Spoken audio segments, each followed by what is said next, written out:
Ya, ini salah satu ketimpangan yang masih terjadi hingga saat ini ya. Sudah sempat saya bahas juga di YouTube saya terkait setarakan gaji ASN, bisa kamu cek sendiri. Ini satu ironi ya, di mana di satu kementerian lembaga atau di daerah kota-kota maju, itu TPP ASN-nya bisa mencapai belasan sampai puluhan juta.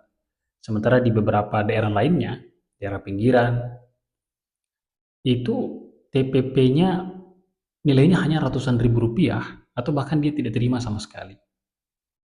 Kok bisa? Jadi gini warga, ini murni kelemahan regulasi kita ya. Jadi dalam regulasi itu diatur bahwa TPP atau tunjangan kinerja atau TPB atau apapun itu namanya di daerah kalian, itu bersumber dari PAD, pendapatan asli daerah.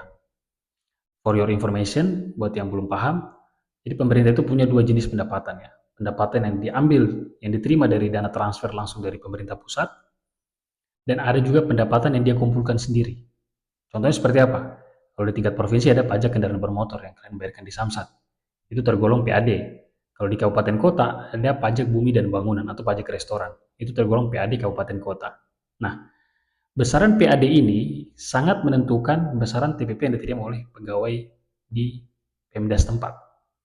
Kalau PAD-nya besar, pegawainya bisa terima, TPP-nya besar juga atau tukinnya besar. Tapi kalau PAD-nya kecil, maka tergantung kepala daerahnya. Apakah mau memberikan TPP atau lebih fokus pada belanja layanan publik seperti kesehatan, pendidikan, bantuan sosial, dan belanja-belanja layanan publik lainnya. Jadi itu tergantung kepala daerahnya mau memberikan atau tidak. Inilah kenapa di daerah kayak Jakarta, Jawa Timur, dan Jawa Barat yang PAD-nya besar bisa memberikan tunjangan pegawainya besar juga. Karena mereka punya kelonggaran fiskal.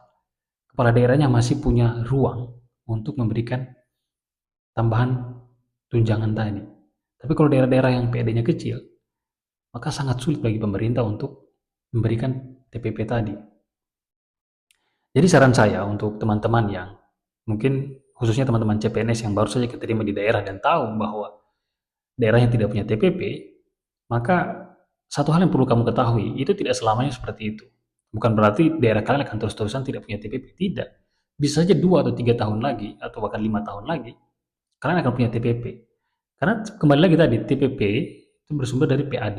Kalau PAD kalian meningkat, ada optimalisasi di sana yang dilakukan dari tahun ke tahun, dan ternyata ada ruang fiskal yang lebih. Nah, tergantung sekarang kepala daerah. Apakah kepala daerah mau memberikan tambahan itu atau tidak? Ya, tentunya yang perlu teman-teman ketahui di sini adalah berkinerja saja dulu. Karena mengeluh tidak akan memberikan apa-apa. Mengeluh tidak akan menyelesaikan masalah.